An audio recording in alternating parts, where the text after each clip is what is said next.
Interclimat, le salon professionnel du confort et de l'efficacité énergétique du 30 septembre au 3 octobre 2024 à Paris Expo, porte de Versailles sur Bâti Radio. Bonjour chers auditrices, chers auditeurs de Bâti Radio et notamment de Element Air, mon cher Nico.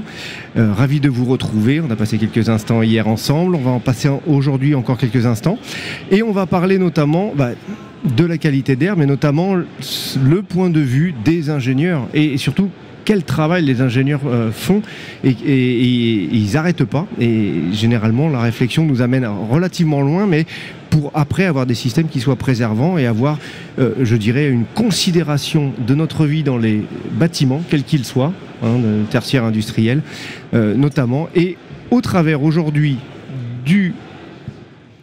de la revue CVC qui est celle de la ICVF. On va éplucher un petit peu ce dossier spécial qualité de l'air qu'ils ont pu élaborer. Je vous invite à le découvrir, allez sur le stand de la ICVF. Mais avant tout, la ICVF vient vers vous par la voix de son président, Franck Overcar. Franck, bienvenue encore une fois sur le plateau d'Élémentaire.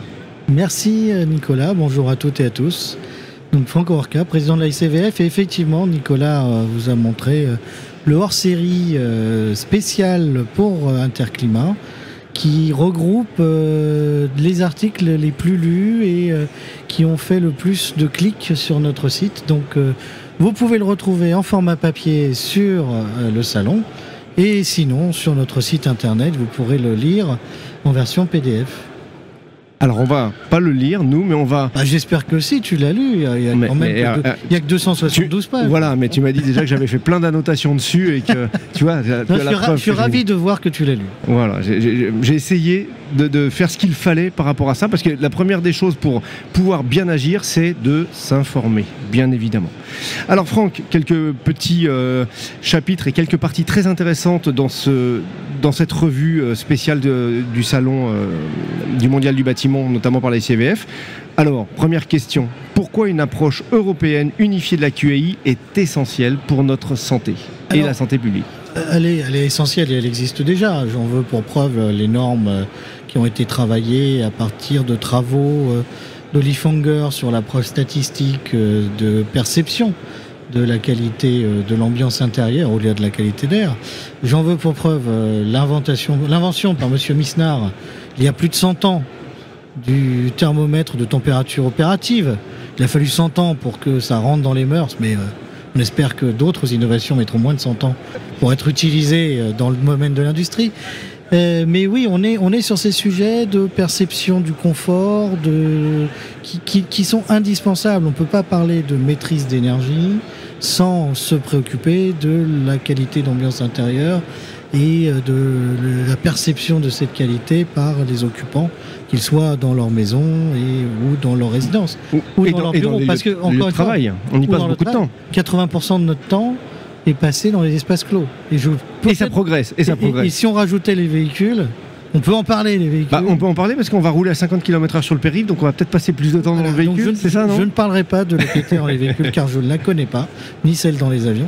Donc je ne parlerai pas de celle-là, mais elle est traitée pareil. Vous avez une ingénierie puissante qui travaille sur ces sujets-là et qui se préoccupe de la qualité d'air dans les avions et dans les véhicules, puisque la question s'était posée lors du Covid, où j'ai eu la chance, en tant que président de la Fédération européenne, de vivre cette crise de l'intérieur. Voilà. Et de l'air intérieur. De l'air intérieur. T'as eu le Covid, non ?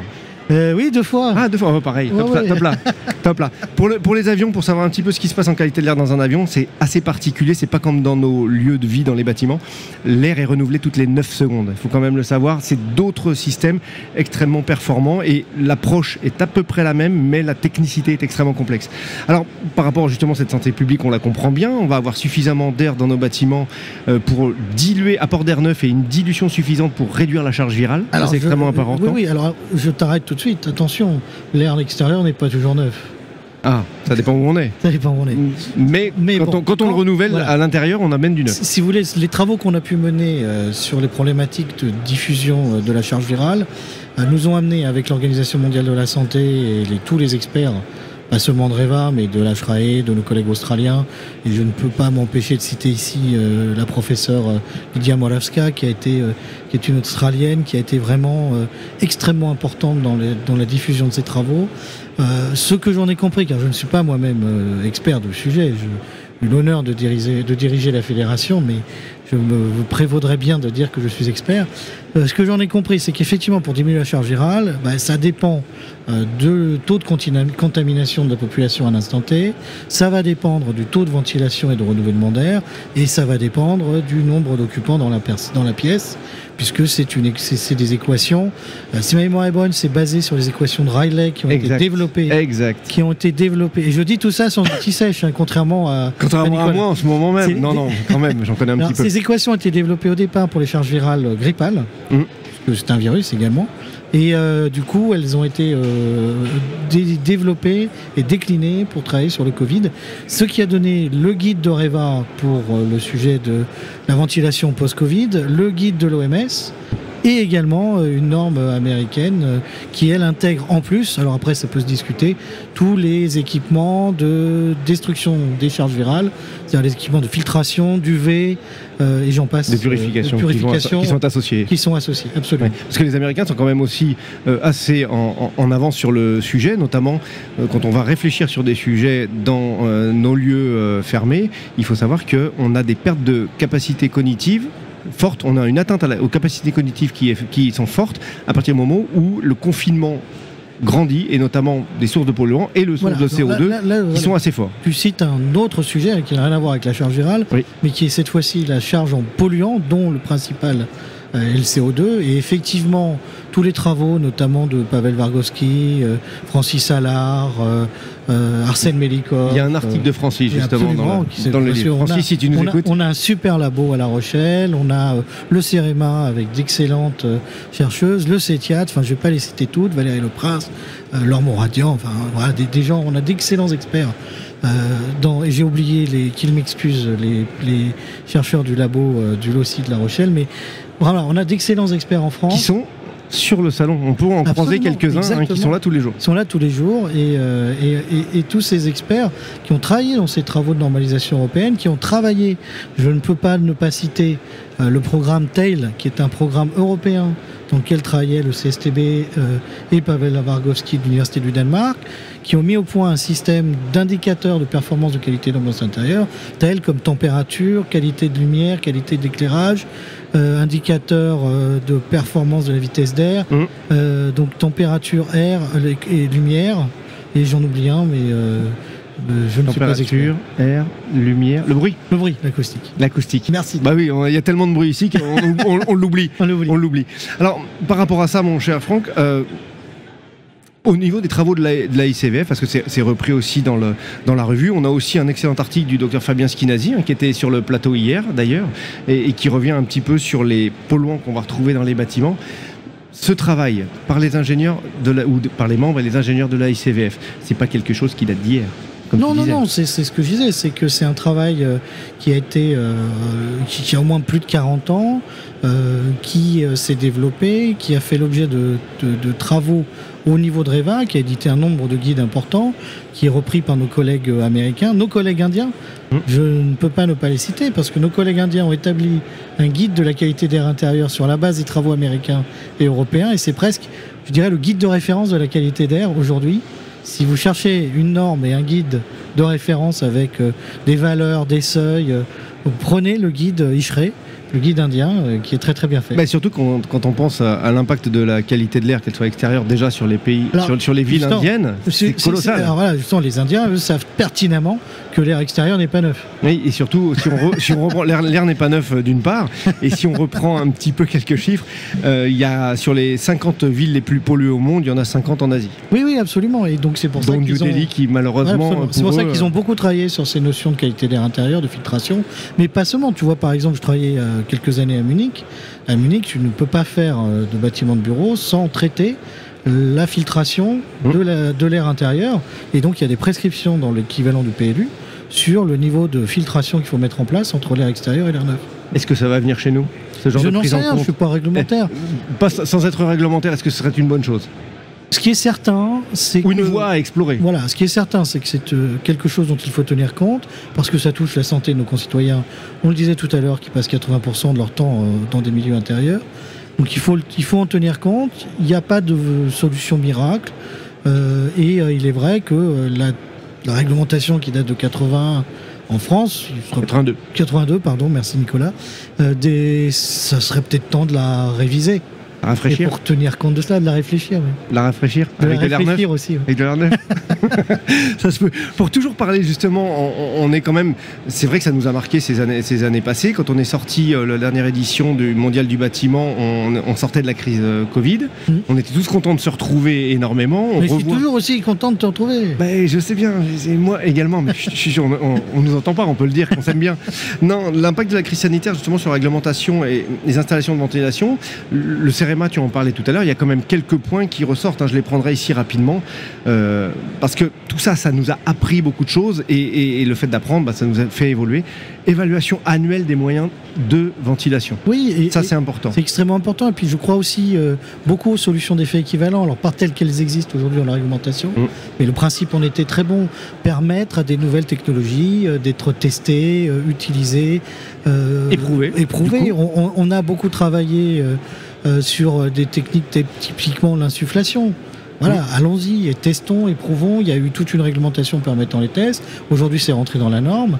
Voilà, c'est typiquement l'exemple de la manière dont on peut faire évoluer les choses. Et on se retrouve, justement, tu parles de l'insufflation, on se retrouve aussi avec une gestion derrière du niveau abaissé et de la prise en compte des pics, ou plutôt du niveau de CO2, qui est extrêmement satisfaisant, au même titre que d'autres systèmes. Et on s'aperçoit qu'il y a beaucoup de voies à explorer. La seule chose qu'on peut dire, c'est renseignez-vous, vous qui pouvez ou construire des bâtiments, ou les rénover, ou les prendre en compte. Il y a tous ces équilibres qui sont énergétiques autant que qualité de l'air, et il faut toujours les mettre sur le fil et d'y réfléchir et de se dire, il y a des nouveautés.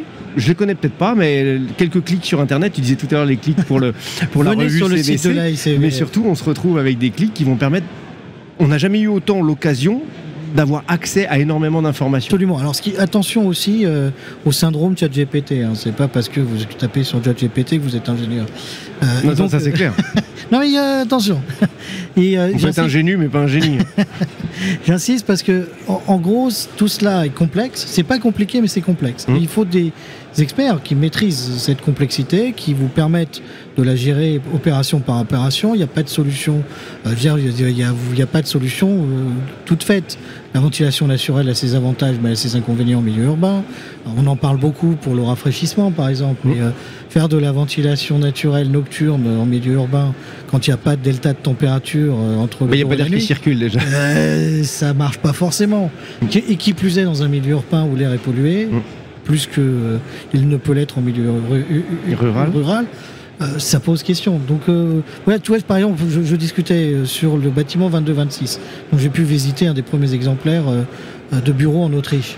Il se situe dans une zone en dehors de la ville, et effectivement, il fonctionne sans clim, sans chauffage, sans technique. Enfin, sans technique, si, avec énormément de technique. Parce qu'il y a tout un système de pilotage des ouvrants pour la ventilation à des moments donnés. Les utilisateurs ne peuvent pas ouvrir les fenêtres quand ils veulent ni comme ils veulent. Il y a beaucoup de contraintes et de techniques derrière, mais ça marche bien parce que c'est pas en milieu urbain dense et pollué. Bien sûr. Et puis, à un moment donné, il y a des latitudes sur ces mouvements d'air, on le sait bien, avec des deltas de température qui vont faciliter cela. Donc, c'est pas une solution universelle. Aucune solution n'est universelle. Quand même, ça, c'est évident. C'est pour ça que vous avez besoin d'experts, et il y en a à la ICVF. Voilà, et surtout, on peut le redire, le temps est souvent un ennemi dans le monde du bâtiment, parce qu'il faut aller vite. Quand on court très vite, on peut trébucher, mais par contre, le fait de prendre les ingénieurs bien au départ, tu reprenais dans le tail, on parle de la lumière, on parle de l'acoustique, on parle de la ventilation, de la qualité de l'air, les matériaux et la conception, ça prend du temps. Ouais, je prends un exemple de bien faire attention à la complexité. Sur un des derniers bâtiments que j'ai pu faire il y a une dizaine d'années à Munich, le ratio d'utilisation de l'énergie en fonction des stores baissés, c'est-à-dire plus de lumière dans les bureaux. Oui. Et quand tu comparais la puissance de clim et l'énergie consommée par la clim avec les stores ouverts ou semi-ouverts et la consommation des éclairages stores baissés, il valait mieux laisser les stores demi-ouverts. Bah bien entendu, ça paraît logique. Oui, mais tu as énormément d'opérations aujourd'hui. On va te dire, il faut mettre des occultants, fermer les stores quand il y a du soleil. Et bah du coup, tu es dans la nuit. C'est ça. Et dans la nuit. On peut donner des exemples italiens les persiennes qui s'ouvrent un petit peu, mais c'était le principe aussi. Tu vas anciennement, hein, mais non, bien sûr, là, on progresse. Mais ce qu'il faut savoir, c'est que normalement, t'es pas chez toi. L'après-midi, tu travailles. Normalement, après la sieste. Et donc tu laisses les persiennes fermées, bien sûr. Et il fait nuit dans ta maison, mais c'est pas gênant puisque tu n'es pas là. Alors que dans les bureaux, a priori tu fais la sieste peut-être, mais a priori tu travailles et tu as besoin de lumière. Il y a besoin de lumière, et puis on a déjà aussi, si on n'a pas beaucoup de lumière et qu'on a notre écran d'ordinateur qui est allumé, nos yeux ils vont prendre un bon coup quand même. Ça va être un autre problème de santé. C'est un énorme problème de santé sur ce qu'on appelle les écarts de luminance et de luminosité entre l'écran, la lumière et l'éclairage d'ambiance. Et effectivement, ça peut être très épuisant, très fatigant. Très épuisant. On va rester sur la qualité de l'air. On va clore cette émission parce qu'on aurait tellement de choses à dire. On va dire une seule chose, Franck, c'est-à-dire quoi ?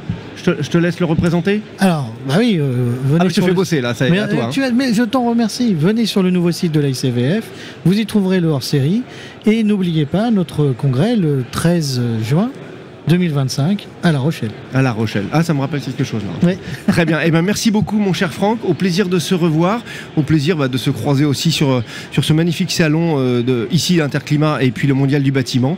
Je vous donne rendez-vous sur une prochaine émission d'Element Air, mon cher Nico. J'annonce le 18 octobre. C'est la Semaine nationale de la qualité de l'air. Il va y avoir une émission spéciale. Et là, on va parler de choses extrêmement intéressantes. Gardez les oreilles ouvertes, gardez votre esprit grand ouvert pour aller chercher le mieux possible, pour respirer le mieux possible et faire tous ensemble de beaux bâtiments qui sont bienveillants envers nous. On ne peut pas sauter mieux. Et bien aérés.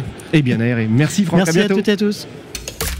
Interclimat, le salon professionnel du confort et de l'efficacité énergétique du 30 septembre au 3 octobre 2024 à Paris Expo, porte de Versailles sur Bâti Radio.